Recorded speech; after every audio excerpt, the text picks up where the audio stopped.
ഹൃദയപൂർവം ഭാഗം 10. മാധവേട്ട, പോകണ്ട. എത്ര ചോദിച്ചാലും പറയില്ല. പെട്ടെന്ന് ബാലുവിനെ അവിടെ കണ്ടതും എല്ലാവരും അവനെ നോക്കി. നിനക്കിന്ന് കോളേജ് ഉണ്ടായിരുന്നില്ലേ? കഴിഞ്ഞപ്പോൾ എൻ്റെ ഒരു ഫ്രണ്ട് ഇങ്ങോട്ട് വരുന്നുണ്ടെന്ന് പറഞ്ഞു. അവൻ്റെ അച്ഛന് ഇവിടെ ഒരു കടയുണ്ട്. അപ്പോൾ അവൻ്റെ കൂടെ ഞാൻ ഇങ്ങോട്ട് പോകുന്നതാണ്, ബസ്സിൽ കയറാനായിട്ട്. നീ എന്താ അങ്ങനെ പറഞ്ഞത്? അവൻ ചോദിച്ചാലും പറയില്ല എന്ന്. നിനക്കറിയോ അതിൻ്റെ കാരണം? മാധവ് ചോദിച്ചതും അറിയാം, ബാലു പറഞ്ഞു. എന്താടാ, എന്താ അവൻ്റെ പ്രശ്നം? മാധവ് വീണ്ടും ചോദിച്ചു. ലാവണ്യ, ബാലു പെട്ടെന്ന് പറഞ്ഞതും ലാവണ്യോ? അതെ, കല്യാണം ഉറപ്പിച്ച് നമ്മളെല്ലാവരും കൂടി പിരിവിട്ട് എന്തെങ്കിലും വാങ്ങിക്കൊടുക്കാന്ന് പറഞ്ഞില്ലേ, ആ ലാവണ്യ തന്നെ, രാധ ചേച്ചിയുടെ മകൾ. കുറേ നാളായി മനസ്സിൽ കയറിപ്പറ്റിയ പ്രണയമാണ് കിച്ചുവട്ടൻ്റെ. ബാലുവിൻ്റെ ആ വെളിപ്പെടുത്തൽ എല്ലാവരെയും ഞെട്ടിച്ചു. കാരണം പലപ്പോഴും സീതയിലായിരുന്നു ലാവണ്യ കയറാറ്. അപ്പോൾ അവൻ്റെ മനസ്സിൽ കയറിക്കൂടിയതാണ് ആ പ്രണയം എന്ന് ആ സമയം വിനോദിനും എല്ലാവർക്കും മനസ്സിലായി. മാധവ് ബസ്സിലിരിക്കുന്നവർക്ക് ടിക്കറ്റ് കൊടുക്കുന്ന കിച്ചുവിനെ ഒന്ന് നോക്കി. പിന്നെ അവൻ ബസ്സിനടുത്തേക്ക് നടന്നു. പിന്നെ തിരിഞ്ഞു നിന്ന്, വിനോദേട്ടാ, കൃഷ്ണ എടുത്തോ, സീത ഞാൻ എടുത്തോളാം എന്ന് പറഞ്ഞുകൊണ്ട് കയ്യിലെ താക്കോൽ കൊണ്ടുവന്ന് വിനോദേട്ടന് കൊടുത്തുകൊണ്ട് സീത ബസ്സിൻ്റെ താക്കോൽ അവൻ വാങ്ങി. അവൻ സീതയിലേക്ക് കയറി. അപ്പോഴേക്കും കൃഷ്ണ ബസ്സിന് സമയമായതുകൊണ്ട് എടുത്തുകൊണ്ട് പോകുന്നത് നോക്കി നിന്നതിന് ശേഷം അവൻ കയ്യിലെ വാച്ചിലേക്ക് നോക്കി. ബസ് എടുക്കാൻ ഇനിയും സമയമുണ്ടെന്ന് മനസ്സിലായതും അവൻ കിച്ചുവിൻ്റെ കൈ പിടിച്ചുകൊണ്ട് ഏറ്റവും പുറകിലെ സീറ്റിലേക്ക് ചെന്നു. അവൻ്റെ കൂടെ തന്നെ മൊയ്തീനും ഉണ്ടായിരുന്നു. പറയ് കിച്ചു, എന്താ നിന്റെ പ്രശ്നം? ബാലു പറഞ്ഞതുപോലെ ലാവണ്യാണോ? മാധവ് ചോദിച്ചതും കിച്ചുവിൻ്റെ കണ്ണുകൾ നിറഞ്ഞു. ആ നിറ കണ്ണോട് കൂടി തന്നെ അവൻ മാധവിനെ നോക്കി. പറഞ്ഞില്ലല്ലോ നീ എന്നോട്. ഒരു വാക്ക് എന്നോട് പറഞ്ഞിരുന്നെങ്കിൽ ഞാൻ സംസാരിക്കായിരുന്നില്ലേ രാധമ്മ ചേച്ചിയോടും ഭർത്താവിനോടും എല്ലാം. അതുപോട്ടെ, അവൾക്ക് നിന്നെ ഇഷ്ടമായിരുന്നോ? നീ നിന്റെ ഇഷ്ടം പറഞ്ഞിട്ടുണ്ടോ? മാധവ് ചോദിച്ചു. അവന് ഇല്ല എന്ന് തലയണക്കി. എൻ്റെ റബ്ബേ, ഇതിപ്പോ ഈ അവസാന നിമിഷം എന്താ ചെയ്യാ മാധവേട്ട? മൊയ്തീൻ ചോദിച്ചു. മാധവൻ ഒന്നും മിണ്ടാതെ തന്നെ ഇരിക്കുന്നത് കണ്ടതും കിച്ചു അവൻ്റെ കയ്യിൽ പിടിച്ചു. ഇന്നും ഇന്നലെയും തുടങ്ങിയ ഇഷ്ടമല്ലടാ, വർഷങ്ങളായി. അവള് ഈ ബസ്സിൽ കയറാൻ തുടങ്ങിയത് +2 പഠിക്കുമ്പോഴാ. അപ്പം തുടങ്ങിയതാ മനസ്സിൽ കയറിക്കൂടിയത്. പക്ഷേ പറഞ്ഞില്ല, പറയാൻ തോന്നിയില്ല.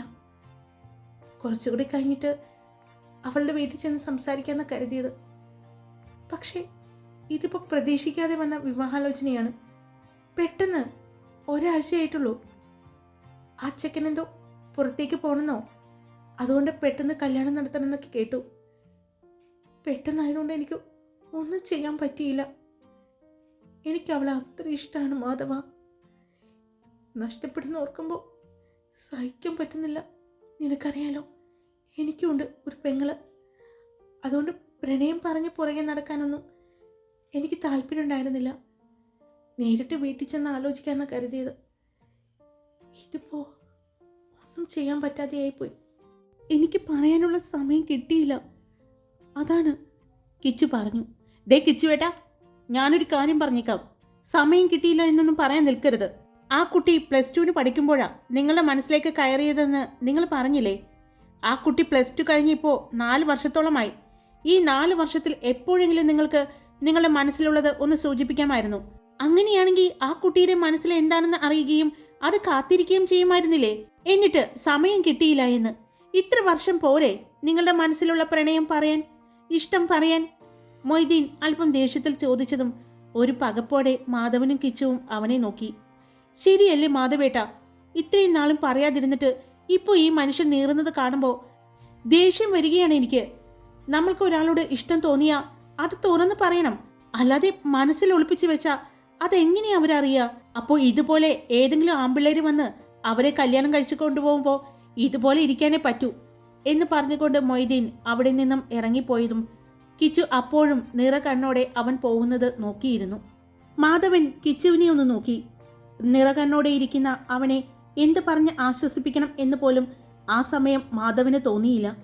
മാധവൻ അവൻ്റെ തോളിൽ പിടിച്ചപ്പോഴാണ് കിച്ചു അവനെ ഒന്ന് നോക്കിയത്. എനിക്കറിയാം ഞാനിപ്പോൾ ഇത് ആലോചിച്ചിരുന്നിട്ട് കാര്യമില്ല എന്ന്. അറിഞ്ഞപ്പോൾ മുതൽ മനസ്സിനെ പിടിച്ചു നിർത്താൻ ഞാൻ ശ്രമിക്കുന്നതാ, പക്ഷെ കഴിയുന്നില്ല. എനിക്ക് കഴിയാതെ ആയപ്പോഴാ മാധവൻ ഞാൻ ആരോടെങ്കിലും പറഞ്ഞില്ലെങ്കിൽ എൻ്റെ മനസ്സ് പൊട്ടിത്തെറിച്ച് പോകുമെന്ന് തോന്നിയത് കൊണ്ടാ അവൻ പറഞ്ഞു. എന്നിട്ടും ഞങ്ങളോട് നീ പറഞ്ഞത് എത്ര തവണ ഞങ്ങൾ ചോദിച്ചിട്ടാണ്? എന്നോടെങ്കിലും ഒരു വാക്ക് പറയാമായിരുന്നില്ലേ? മാധവൻ ചോദിച്ചു. ഒന്നും മിണ്ടാതെ ഇരുന്നതേയുള്ളൂ കിച്ചു. മാധവേട്ടാ, സമയായി, ബസ് എടുക്ക് എന്ന് മൊയ്തീൻ പറഞ്ഞപ്പോഴാണ് കിച്ചുവും മാധവും അവനെ നോക്കിയത്. ശബ്ദത്തിലെ കനം കണ്ടപ്പോൾ തന്നെ മനസ്സിലായി ചെക്കനാകെ ദേഷ്യത്തിലാണെന്ന്. അവനെയും കുറ്റം പറഞ്ഞിട്ട് കാര്യമില്ല. നമ്മുടെ പെങ്ങന്മാരും ആ ലാവണിയും എല്ലാം അവന് സ്വന്തം പെങ്ങളെപ്പോലെ ആയിരുന്നു. ഇങ്ങനെ ഒരു ഇഷ്ടം കൊണ്ടു നടന്നു എന്നറിഞ്ഞപ്പോൾ ഉള്ള ദേഷ്യമാണ്. എന്തായാലും ഇനിയിപ്പോൾ എന്തെങ്കിലും ചെയ്യാൻ പറ്റുമോ എന്ന് എനിക്കറിയില്ല. ശ്രമിക്കാം എന്ന് മാത്രം മാധവൻ പറഞ്ഞുകൊണ്ട് എഴുന്നേറ്റ് ചെന്ന് ബസ് എടുത്തു. ബസ് എടുക്കുമ്പോൾ മുഴുവനും അവൻ്റെ മനസ്സിൽ കിച്ചു അനുഭവിക്കുന്ന വേദനയായിരുന്നു. എങ്ങനെ അതിന് പരിഹാരം കണ്ടുപിടിക്കാം എന്ന് അവൻ ആലോചിച്ചു. പക്ഷെ എത്ര ആലോചിച്ചിട്ടും പിടികിട്ടുന്നില്ല. രാധ ചേച്ചിയുടെയും ആ ചേട്ടൻ്റെയും എല്ലാം സന്തോഷത്തിൽ നിറഞ്ഞ മുഖം ഓർക്കുമ്പോൾ ഒന്നും ചെയ്യാൻ തോന്നുന്നില്ല. എല്ലാവരെയും വിളിച്ച് അവസാന നിമിഷം എങ്ങനെയാ അവരോട് ഇങ്ങനൊരു കാര്യം ആവശ്യപ്പെടാം? നേരത്തെയാണെങ്കിൽ അവർ ഒരു പക്ഷേ 2 കൈ നീട്ടി സ്വീകരിച്ചേനെ. മാധവ് ഓർത്തു. അന്ന് ബസ് ഓടിക്കുമ്പോൾ എല്ലാം ഓരോ സ്റ്റോപ്പ് എത്തുമ്പോഴും മാധവ് കിച്ചുവിനെ നോക്കുന്നുണ്ടായിരുന്നു. ആ മുഖത്തെ ഇപ്പോഴത്തെ ഭാവം എന്താണെന്ന് ആർക്കും തിരിച്ചറിയാൻ പറ്റാത്തതുപോലെ. അന്ന് വൈകിട്ട് അമ്പലപ്പറമ്പിൽ ബസ് കയറ്റിയിടുമ്പോൾ മാധവ് കിച്ചുവിനെ നോക്കി. ഇപ്പോൾ വരാമെന്ന് പറഞ്ഞു പോയതാണല്ലോ, അവനിതുവരെ എത്തിയില്ലേ? മാധവ് ചോദിച്ചുകൊണ്ട് ഡ്രൈവിംഗ് സീറ്റിൽ നിന്നും ഇറങ്ങുന്നത്. ഇല്ല. കിച്ചുവേട്ടൻ എവിടെ പോയതാണെന്ന് പറഞ്ഞില്ലേ മാധവേട്ടാ? ഇല്ല, ഒരു ഫ്രണ്ടിനെ കണ്ടപ്പോൾ അവൻ്റെ വണ്ടിയിൽ കയറി പോകുന്നത് കണ്ടു. ഇനിയിപ്പോൾ എങ്ങോട്ടാണ്? നീ ഒന്ന് വിളിച്ചു നോക്കിക്കേ. ഞാൻ വിളിച്ചു, റിങ് ചെയ്യുന്നതല്ലാതെ എടുക്കുന്നില്ല, ബാലു പറഞ്ഞു. മനുഷ്യനെ തീ തീറ്റിക്കാനായിട്ട് അയാളിത് എവിടെ പോയി കിടക്കണാവോ? മഴ പൊടിയുന്നത് കാരണം ആരും ബസ്സിൽ നിന്നും ഇറങ്ങിയില്ല. കൃഷ്ണയിൽ നിന്നും രവിച്ചേട്ടനടക്കം എല്ലാവരും സീതയിലേക്ക് വന്ന് കയറി. അമ്പലപ്പറമ്പിലേക്ക് ഒരു വണ്ടിയുടെ വെളിച്ചം വരുന്നത് കണ്ടതും വന്നെന്ന് തോന്നുന്നു എന്ന് പറഞ്ഞുകൊണ്ട് ബാലു എഴുന്നേറ്റ് നോക്കി. അത് ഉദയനാണ്, മാധവൻ പറഞ്ഞു. എൻ്റെ റബ്ബേ, അയാളിനി... അത്രയും പറഞ്ഞുകൊണ്ട് മൊയ്തീൻ മാധവനെ നോക്കി. അപ്പോഴേക്കും കാറ് നിർത്തി ഉദയൻ കാറിൽ നിന്നും ഇറങ്ങി ഫോണും എടുത്ത് മാധവനെ വിളിക്കാൻ പോയപ്പോഴാണ് സീതയിൽ വെളിച്ചം കാണുന്നത്. അവൻ വേഗം അങ്ങോട്ട് നടന്നു. മഴ കാരണം പുറത്തേക്ക് ഇറങ്ങാൻ പറ്റാത്ത അവസ്ഥയായല്ലേ എന്ന് പറഞ്ഞാണ് ഉദയൻ കയറുന്നത്. മാധവൻ ഫോണിൽ ആരോ വിളിക്കുന്നത് കണ്ടതും ഉദയൻ എല്ലാവരെയും നോക്കി. എല്ലാവരുടെയും മുഖത്തെ സങ്കടം കണ്ടതും എന്തു പറ്റി എല്ലാവർക്കും? എന്തെങ്കിലും പ്രശ്നമുണ്ടോ? ഉദയൻ ചോദിച്ചു. അല്ല, കിച്ചു വന്നില്ലേ ഇതുവരെ? ഉദയൻ ചോദിച്ചു. അത് കേട്ടതും എല്ലാവരും അവനെ നോക്കി. നീ കണ്ടിരുന്നോ കിച്ചുവിനെ? പിന്നല്ലാതെ, അവൻ പൂജാ ബാറിലേക്ക് പോകുന്നത് കണ്ടു. ഞാനാണെങ്കിൽ ഒരു ഫുള്ള് വാങ്ങാനുള്ള കാശും കൊടുത്തു. നാളെ ഇപ്പോൾ ശനിയാഴ്ചയല്ലേ, ഞാൻ ഫ്രീ ആണ്. വൈകുന്നേരം എല്ലാവരും കൂടി ഒന്ന് കൂടാന്ന് കരുതിയതാണ്. ഞായറാഴ്ച എനിക്ക് ചിങ്ങഞ്ചിറ ക്ഷേത്രത്തിലൊന്ന് പോകണം. അതുകൊണ്ട് എപ്പോഴാണ് വരുന്നത് എന്നൊന്നും പറയാൻ പറ്റില്ല. നമ്മുടെ ലക്ഷ്മിക്കുട്ടിയും കൊണ്ട് എല്ലാവരുടെയും ഒന്ന് കറങ്ങാമെന്ന് പറഞ്ഞിട്ടുണ്ട്. അപ്പോൾ ആദ്യം അവിടെ തന്നെ പോകാമെന്ന് കരുതി. അവളിനി ഇവിടെ കാണുമല്ലോ എന്നും. ഉദയൻ അത് പറഞ്ഞപ്പോൾ മാധവ് അവൻ്റെ മുഖത്തേക്ക് നോക്കി. ഒന്നും മിണ്ടാതെ അപ്പോഴും ഇരിക്കുന്നവരെ കണ്ട് എന്താ പ്രശ്നം? അവൻ എല്ലാവരെയും മാറി മാറി നോക്കിക്കൊണ്ട് ചോദിച്ചു. കിച്ചുവിനെ നീ കാണുമ്പോൾ അവൻ എങ്ങനെയുണ്ട്? മാധവൻ ചോദിച്ചു. അവൻ എങ്ങനെയുണ്ടെന്ന് വെച്ചാൽ അവൻ ബാറിലേക്ക് കയറി പോകുന്നതേ ഉണ്ടായിരുന്നുള്ളൂ. കൂടെ ഒരാളും കൂടി ഉണ്ടായിരുന്നു. ഞാൻ വാങ്ങാൻ വേണ്ടി വന്നതാ. ബ്യൂറേജിലെല്ലാം ഭയങ്കര ക്യൂ ആന്നേ. അതുകൊണ്ടാ ബാറിൽ നിന്ന് വാങ്ങാൻ വേണ്ടി അവൻ്റെ കയ്യിൽ കൊടുത്തു വിട്ടത്. എന്താടാ, എന്തെങ്കിലും പ്രശ്നമുണ്ടോ? ഉദയൻ ചോദിച്ചതും ആരും മിണ്ടാതെ ഇരിക്കുന്നത് കണ്ടതും രവിച്ചേട്ടാ കാര്യം പറയ്, മനുഷ്യനെ ടെൻഷൻ ഒടിപ്പിക്കാതെ. ഉദയൻ പറഞ്ഞതും രവിച്ചേട്ടൻ കാര്യങ്ങളെല്ലാം പറഞ്ഞു. ദൈവമേ, നിരാശ കാമുകൻ്റെ അടുത്താണോ ഒരു ഫുൾ ബോട്ടിൽ വാങ്ങാൻ വേണ്ടി കാശ് കൊടുത്തു വിട്ടത്? ഉദയൻ ചോദിച്ചു. നീ അവനെ ഒന്ന് വിളിച്ചേ എന്ന് മാധവൻ പറഞ്ഞതും വേഗം തന്നെ ഉദയൻ ഫോണെടുത്ത് കിച്ചുവിനെ വിളിച്ചു. 2-3 പ്രാവശ്യം റിങ് ചെയ്തതിന് ശേഷമാണ് ഫോൺ എടുത്തത്. ഞാൻ കൊണ്ടുവരാ ഉദയ, നീ ഇതെവിടെയാണ്? അമ്പലപ്പറമ്പിൽ ഉണ്ടാവുമോ? കിച്ചു ചോദിക്കുന്നുണ്ട്. ഞാനുണ്ട്, നീ അങ്ങോട്ട് വരില്ലേ? ഞാൻ വന്നില്ലെങ്കിലും നിന്റെ കയ്യിൽ ഇന്ന് ആ സാധനം എത്തും. കിച്ചു പറഞ്ഞതും മാധവൻ വേഗം ഫോൺ വാങ്ങിക്കൊണ്ട്, അരമണിക്കൂർ സമയം ഞാൻ നിനക്ക് തരും, അതിനുള്ളിൽ നീ ഇവിടെ എത്തിയിരിക്കണം, ഇല്ലെങ്കിൽ നിനക്കറിയാലോ മാധവനെ. അവൻ ദേഷ്യത്തിൽ പറഞ്ഞുകൊണ്ട് ഫോൺ കട്ട് ചെയ്തു. എല്ലാവരും മാധവനെ നോക്കി. മുഖമെല്ലാം ദേഷ്യം കൊണ്ട് ചുവന്നിട്ടുണ്ട്. പിന്നീട് അവർ അവനെ കാത്തിരിക്കുകയായിരുന്നു. എങ്ങനെ ഇതിനൊരു പരിഹാരം കാണും എന്നെല്ലാം ആലോചിക്കുന്നുണ്ട്. നമുക്കൊന്ന് സംസാരിച്ച് നോക്കിയാലോ? ആ പെൺകുട്ടിയുടെ പ്രണയവിവാഹമൊന്നുമല്ലല്ലോ. ഓഫീസിൽ അവിടെ വെച്ച് കണ്ടിഷ്ടപ്പെട്ട അയാൾ ഇവിടെ വന്ന് ആലോചിച്ചു, അത്രയല്ലേ ഉള്ളൂ. പ്രണയമൊന്നും ആയിട്ടില്ലെങ്കിൽ നമുക്ക് കിച്ചുവിൻ്റെ കാര്യം ഒന്ന് പറഞ്ഞു നോക്കിയാലോ? രവിച്ചേട്ടൻ ചോദിച്ചു. അതെങ്ങനെ രവിച്ചേട്ടാ? ഇത്രയും ആളുകളെ അവർ അത്യാവശ്യം ഒരുപാട് പേർ ഇല്ലെങ്കിലും അവർ ആവശ്യത്തിന് ആളുകളെ വിളിച്ചിട്ടുണ്ട്. പിന്നെ ഒരേ ഒരു മകളുടെ കല്യാണവും. കാര്യം ഇപ്പോൾ ഇത് നമ്മൾ ചെന്ന് പറഞ്ഞാൽ അവർക്ക് എന്താ ചെയ്യാൻ പറ്റുക? ആ പെൺകുട്ടിയോട് ചോദിക്കും. ആ പെൺകുട്ടിക്ക് ഇഷ്ടമുണ്ടെങ്കിൽ ഒരു പക്ഷേ ഇത് നടക്കും. അത് അങ്ങനെയുണ്ടോ എന്നൊന്നു പോലും നമുക്കറിയില്ലല്ലോ. വിനോദ് പറഞ്ഞു. അത് ശരിയാണ് നീ പറഞ്ഞത്. പക്ഷെ ഇപ്പോൾ ആ കുട്ടിയുടെ ഭാഗത്തു നിന്നോ അല്ലെങ്കിൽ രാധചേച്ചിയുടെയും ചേട്ടൻ്റെയും ഭാഗത്തു നിന്നോ എല്ലാം നമ്മൾ ചിന്തിക്കേണ്ടേ? അവർ പെട്ടെന്ന് ഇങ്ങനൊരു കാര്യം അംഗീകരിക്കുമോ? ഇനി എല്ലാവരോടും ചെക്കനെ മാറ്റി പറയാൻ പറ്റില്ലല്ലോ. എന്തായാലും വരുന്നിടത്ത് വെച്ച് കാണാം എന്നല്ലാതെ ഇതിനി ഒന്നും പറയാനില്ല എനിക്ക്, രവിച്ചേട്ടൻ പറഞ്ഞു. അപ്പോഴാണ് ഒരു വണ്ടി അമ്പലത്തിൻ്റെ പറമ്പിലേക്ക് കയറി വരുന്നത് കാണുന്നത്. വന്നെന്ന് തോന്നുന്നു. ഒരു ബൈക്കായിരുന്നു അത്. അതിൽ നിന്നും ഇറങ്ങി വിനോദ് വരുന്നത് കണ്ടു. ആ വരവ് കണ്ടിട്ട് അത്ര പന്തിയല്ലല്ലോ, മൊയ്തീനാണ് പറഞ്ഞത്. എല്ലാവരും അത് ശ്രദ്ധിക്കുന്നുണ്ടായിരുന്നു. അപ്പോഴാണ് ഉദയൻ്റെ ഫോൺ റിങ് ചെയ്യുന്നത്. ഫോണിലേക്ക് നോക്കിയതും ഉദയൻ, ഇവനിതെന്താ അവിടെ നിന്നും എന്നെ ഇങ്ങോട്ട് വിളിക്കുന്നത് എന്ന് ചോദിച്ചുകൊണ്ട് ഫോൺ എടുത്തു. എവിടെയാ ഉദയ എന്നുള്ള അവൻ്റെ സംസാരത്തിൽ നിന്ന് തന്നെ അവൻ അത്യാവശ്യം നന്നായിട്ട് കഴിച്ചിട്ടുണ്ടെന്ന് അവർക്ക് മനസ്സിലായി. ഞാൻ ഇവിടെയുണ്ട്, നീ ഇങ്ങോട്ട് വാ. ഞാൻ അങ്ങോട്ട് വന്നാൽ ശരിയാവില്ല. നീ എന്നെ കണ്ടെങ്കിൽ ഇങ്ങോട്ട് വാ. എനിക്കിത് തന്നിട്ട് വേണം വീട്ടിലേക്ക് പോകാൻ, കിച്ചു പറഞ്ഞു. മര്യാദക്ക് അവനോട് ഇങ്ങോട്ട് വരാൻ പറ, ഇല്ലെങ്കിൽ ഇന്ന് അവൻ്റെ വീട്ടിൽ കയറി വന്ന് ഞാൻ ഇതെല്ലാം പറയും. മാധവൻ പറഞ്ഞത് ഫോണിലൂടെ കേട്ട് അവൻ വേഗം തന്നെ ഫോൺ കട്ട് ചെയ്തു. പിന്നെ നടന്ന് ബസ്സിൻ്റെ വാതിക്കൽ വന്ന് നിന്നു. അകത്തേക്ക് കയറാതെ നനഞ്ഞു നിൽക്കുന്ന അവനെ കണ്ടതും ഇങ്ങോട്ട് കയറ്, മാധവ് ശബ്ദം കനപ്പിച്ച് പറഞ്ഞതും അവൻ പതിയെ ബസ്സിൻ്റെ സ്റ്റെപ്പ് കയറാൻ നോക്കുന്നുണ്ട്. പക്ഷെ പറ്റുന്നില്ല. ഒന്ന് പിടിച്ചു കൊടുക്കടാ, ദേഷ്യത്തിൽ മാധവൻ ബാലുവിനോട് പറഞ്ഞതും ബാലു പിടിച്ചകത്തേക്ക് കയറ്റി ഒരു സീറ്റിലിരുത്തി. സീറ്റിലിരുന്നതും ചാരി വീഴുന്ന അവനെ കണ്ട്, ഇതിനെ ഇവിടെ എങ്ങനെയാണവോ അയാൾ ബൈക്കിൽ എത്തിച്ചത്? കെട്ടിവെച്ചായിരിക്കും കൊണ്ടുവന്നത്, ബാലു പറഞ്ഞു. മാധവൻ ദേഷ്യത്തിൽ അവനെ നോക്കിയതും അവൻ്റെ കയ്യിലിരുന്ന ഒരു ബോക്സ് ഉദയൻ്റെ നേരെ നീട്ടി. ആളെ തിരിച്ചറിയാൻ പറ്റുന്നുണ്ട് അല്ലേടാ? അത് ഉദയന് കൊടുക്കുന്നത് കണ്ടതും മാധവൻ ചോദിച്ചു. അല്ല, എന്നും രാത്രി ഞങ്ങൾ ഇവിടെ നിന്ന് പിരിഞ്ഞു കഴിയുമ്പോൾ ഇത് തന്നെയാണോ ചെയ്യുന്നത്? ആടി പാമ്പായിട്ടാണോ വീട്ടിലേക്ക് ചെല്ലുന്നത്? അല്ലെങ്കിൽ ഇന്ന് ഞങ്ങളെല്ലാവരും അറിഞ്ഞതിൻ്റെ സങ്കടമാണോ? രവിച്ചേട്ടനാണ് ചോദിച്ചത്. ഒന്നും മിണ്ടാതെ തല കുനിച്ചിരിക്കുന്നത് കണ്ടതും, തല കുനിച്ചിരിക്കാതെ കാര്യം പറയിച്ചു. എല്ലാ ദിവസവും നീ കഴിച്ചിട്ടാണോ വീട്ടിലേക്ക് പോകുന്നത്? അത് ഞാൻ... അവനൊന്നും പറയാതെ തപ്പി കളിക്കുന്നത് കണ്ടതും അപ്പോൾ തന്നെ മാധവ് ഫോൺ എടുത്ത് ആരെയോ വിളിക്കുന്നത് കണ്ടു. എല്ലാവരും അവനെ നോക്കി. മോളെ ദിവ്യ, കിച്ചു വന്നോ? മാധവ് ചോദിച്ചു. ഇല്ലല്ലോ ഏട്ടാ, വന്നിട്ടില്ല. എന്തു പറ്റി? ഇന്ന് മാധവേട്ടൻ കിച്ചുവേട്ടനെ കണ്ടില്ലായിരുന്നോ? അവൾ ചോദിച്ചു. ഇല്ല മോളെ, ഞാൻ കുറച്ച് നേരത്തെ പോന്നു. അവൻ വീട്ടിലെത്തേണ്ട സമയം കഴിഞ്ഞല്ലോ, അതാ ഞാൻ വിളിച്ചത്, മാധവൻ പറഞ്ഞു. മാധവേട്ടാ, ഇപ്പോൾ കിച്ചുവേട്ടൻ എല്ലാ ദിവസവും വൈകിയേ വരുന്നത്. വരുമ്പോൾ കുടിച്ചിട്ടും ഉണ്ടാകും.